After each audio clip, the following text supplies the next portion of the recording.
afternoon or good morning, depending on when you are watching this. I am going to go through the SLDS and MTSS and the reports that we currently have within the SLDS to help you in your MTSS journey.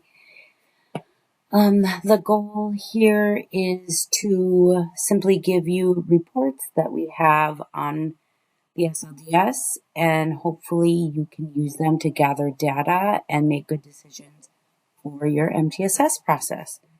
So we are going to do this in 4 parts, and we'll start with the intro and then kind of break it down into 10-minute sessions is the goal.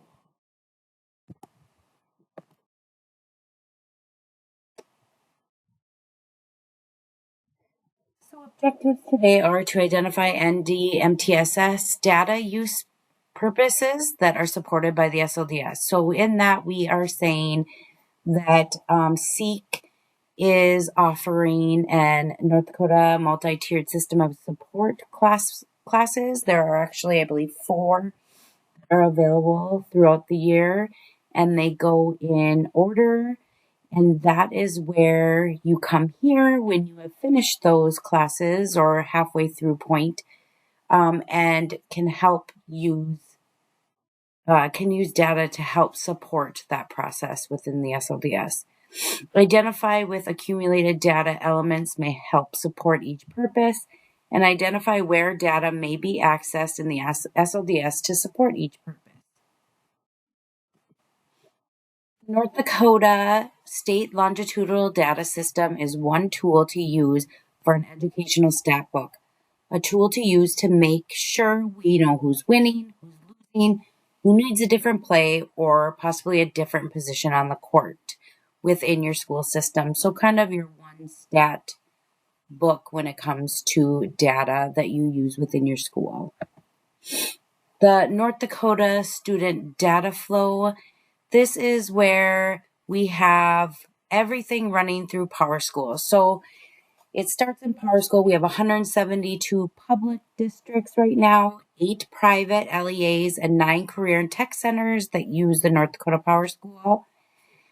Through there, the NDSA, NWEA, all your formal and informal interim assessments run through up into the SLDS.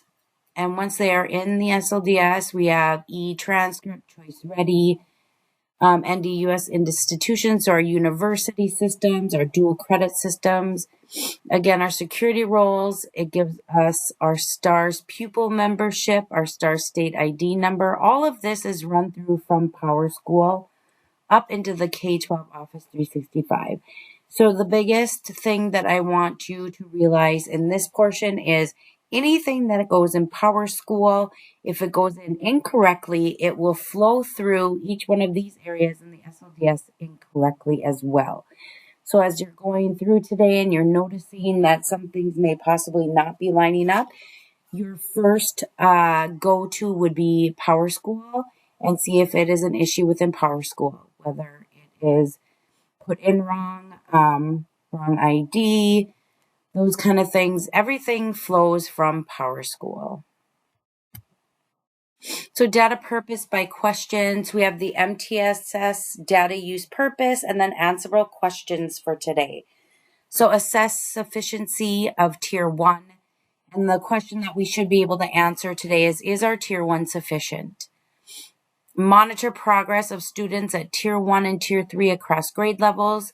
How well is your system working within those tiers? And then review the change in percentage of students at Tier 1 and Tier 3 between terms. So have the percentage of students in Tier 1 increased and the Tier 3 decreased. That is what we always want to see when we're working in MTSS or any school district for that matter, at any level. Evaluate adequate progress between terms. So what percentage of students made adequate progress by tier? Again, this is a snapshot of your students today, and this, what you are doing within the ND MTSS, should be very detailed out versus here where it is just giving you stats and the data. Questions by SLDS report. So answerable question again. Is our Tier 1 sufficient? Well, we're going to look at our early warning dashboard. How well is your system working? Here is where our tiering dashboard and trend analysis come into play. Have the percentage of students in Tier 1 increased and Tier 3 decreased? Again, tiering dashboard and progress analysis is the report we will be looking at. And then what percentage of students made adequate progress by tier? And here is where we will go to our student assessment dashboard and our student roster.